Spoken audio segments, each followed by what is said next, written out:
Siva Kumar dipanggil SPRM. Baik. Putrajaya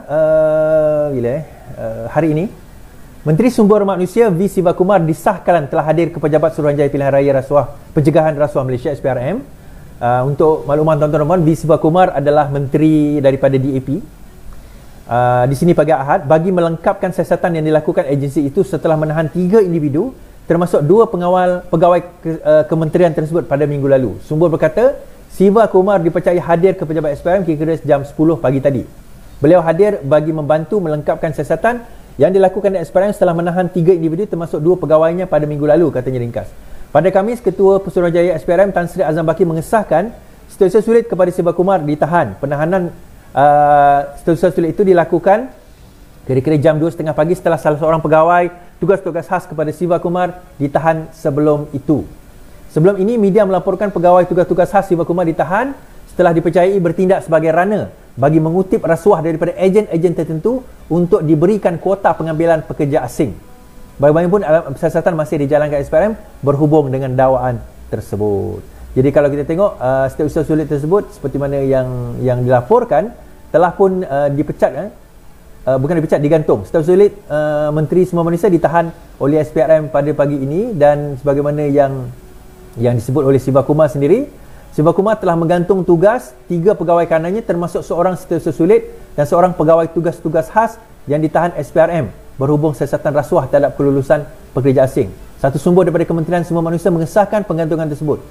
3 orang telah digantung tugas oleh menteri dengan serta-merta. Ini termasuk 2 orang yang kini ditahan oleh SPRM. Now, bercakap tentang reformasi, tuan-tuan, macam kalau kita kata, terima kasih Abdullah, bercakap tentang reformasi, kalau kita berkata tentang reformasi ini, sebab itu kita tak menunggu. Kan, kita tak menunggu, kita tak kompromi, kawan, lawan sama dengan kita, parti sama tak sama, ada kes, kita tahan. Itu dan bagi apa orang kata, Siva Kumar, beliau terus menggantung tugas pegawai-pegawai beliau. Bagi parti lain, itu terpulang kepada mereka. Itu cara mereka nak handle. Tetapi untuk Pakatan Harapan, kita boleh bercakap on behalf of Pakatan Harapan. Ada yang kata tadi kan, dia kata, sorry, kau tengok Pakatan Harapan pun korup, dia kata. Tuan-tuan, saya kata, kita ni tetap manusia. Manusia tetap manusia. Akan ada yang buat jahat. Sebab itu kita dinamakan manusia. Akan ada yang terpesong. Kita belum lagi lihat di depan kita ni berjuta duit, beratus juta, berbilion duit. Kita tak nampak lagi dekat depan kita ni. Once kita diuji dengan benda tu, baru kita tahu kita ni boleh tahan tak boleh tahan. Tetapi dia bukan masalah dia korup atau tidak, tetapi how soon you act on that.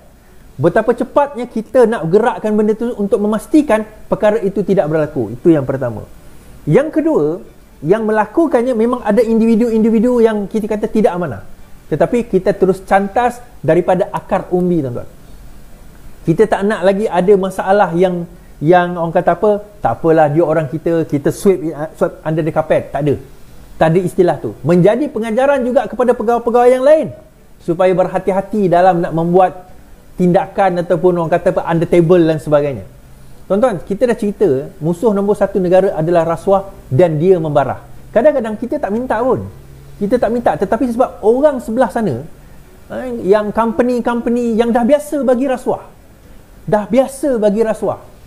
dia dah dapat projek banyak, dia dah biasa bagi rasuah. Bagi dia macam, aku kena juga bagi rasuah. Kali pertama dia bagi, kita tolak. Kali kedua dia bagi, kita tolak mungkin. Kali ketiga dia bagi, kita tolak. Setelah tengok-tengok, kita pun sengkit, gaji pun tak besar. Dia pun kadang-kadang dia boleh tahu tau masalah kita dan sebagainya. Dia pun suap kita pun, baiklah kita terima sikit. Cerita ni macam juga cerita Raja Bersiung lah, tuan-tuan kan. Macam cerita Raja Bersiung lah. Sikit yang dia buat. Baik, habis dah cerita Siva ni. Jadi kita harap, kita tunggu. Kita tak kata bersalah tak bersalah, kita tunggu keputusan hakim nanti. Kalau dibawa ke muka pengadilan, kita tunggu apa keputusan yang berlaku. Baik. 2 hari lepas saya jumpa Prof Bagus. Dia ajak moreh. Dia kata, jomlah kita pergi moreh kejap. Saya pun kata, jomlah, bolehlah saya datang. Saya datang moreh daripada kan. Saya pun datang moreh, pergi jumpa dia. Agak lewat jugalah, dalam I think almost 11 lah, 10.30, 10.40. So jumpa Prof Agus semua, masuk rumah dia. Lepas tu kita memborak. Ada beberapa orang lah dekat situ. Ada Syamgas ada beberapa orang lah kawan-kawan kita ada dekat situ.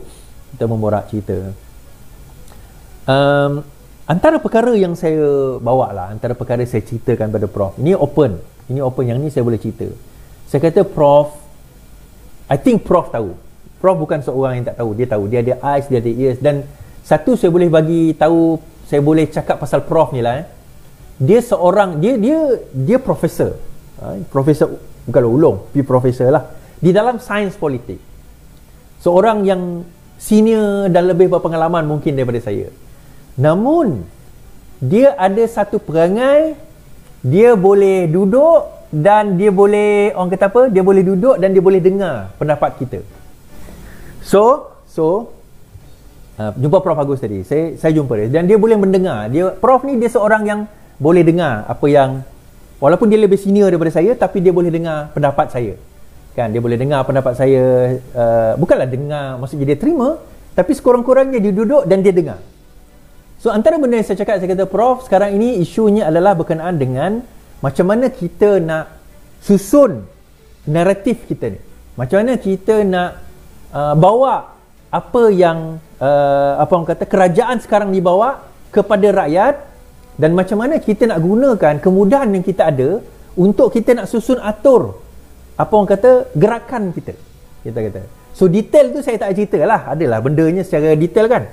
Namun begitu kita kena mengakui daripada segi komunikasi kita, daripada segi penerangan kita agak lemah. Itu kita kena akui.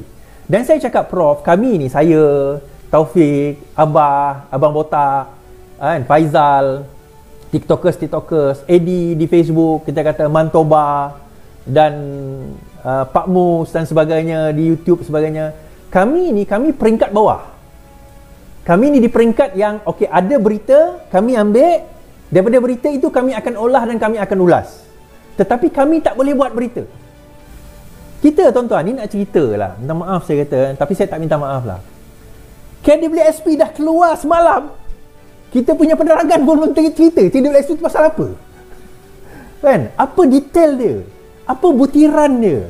Apa benda yang saya buat live tu, saya agak berdasarkan kepada pemahaman saya, berdasarkan kepada cerita yang apa orang kata, yang saya baca, saya ambil sumber-sumber. Nasib baiklah apa yang saya cerita dan apa yang saya tulis tu 99% tepat dengan apa kehendak KWSP. Nasib baiklah. Cara saya olah tu pun agak orang kata apa, diplomatik lah, agak general lah. Jadi sekarang ini it's not too late, belum terlewat untuk kita nak betulkan balik. Dan saya kata, ada yang kata, sorry lepas ni kau join Jcom lah? Tak, saya tak join Jcom. Saya bukan, nanti ada pula yang tiba-tiba kata Iswardi akan menyertai Jcom. Tak. Saya tidak menyertai Jcom, tidak ditawarkan pun untuk menyertai Jcom. Tidak ada jawatan apa-apa dalam Jcom. Cuma bila orang datang, menjemput, kita datang, orang tanya, kita jawab. Dan saya boleh cerita benda yang saya boleh cerita. Lain daripada itu, adalah detail-detail saya tak boleh cerita lah. Tetapi poin saya dekat sini adalah, saya kata kami ni boleh buat gerakan kat bawah. So Prof dan juga yang lain tu kena buat gerakan ke atas. So gerakan ke atas tu macam mana is? Saya cerita. Macam ni. Jadi kami sambut. Janganlah berita tentang polisi kerajaan tu datang daripada kami. Tak boleh. Polisi kerajaan tu kena datang daripada kamu. Kami ni sambut dan kami ulas. Kami bawa. Itu sebenarnya yang kena berlaku, cara yang betul berlaku. Dan dia setuju. Prof ni dia setuju. Dia nampak setuju. So saya kata yang tu adalah tugasan tuan-tuan Prof lah. Macam mana Prof nak laksanakan, ataupun Prof nak buat, nak bercakap dengan Fahmi ke, nak bercakap dengan apa orang kata PMO ke, nak selesaikan perkara ini semua, itu saya serahkan. Kami ni bawahan je. Kami ni orang yang implementer kata. Mbak kata ni apa kita ni kalau buat bangunan, Prof ni arkitek lah, duduk office. Kami ni buruh. Itulah yang berkenaan dengan perkara tersebut. So tak ada spekulasi jangan kata lepas ni Iswardi ada macam ni macam tu, jangan, tak ada. Saya tak, bukan kata apa, bukan kerana sombong lah kau tak nak masuk Jcom, tak. Tuan-tuan, kadang-kadang kita kena faham di mana kedudukan kita. Kan, saya faham kedudukan saya ni Kau kata tu, ini ngadi lah kau tak layak. Bukan masalah layak tak layak, bukan. Saya tahu saya lebih baik digunakan di tempat lain. Dia umpama macam mana pun kita ada spana mata Philip, tapi kalau skru dia tu mata bunga, tetap kita tak boleh pakai.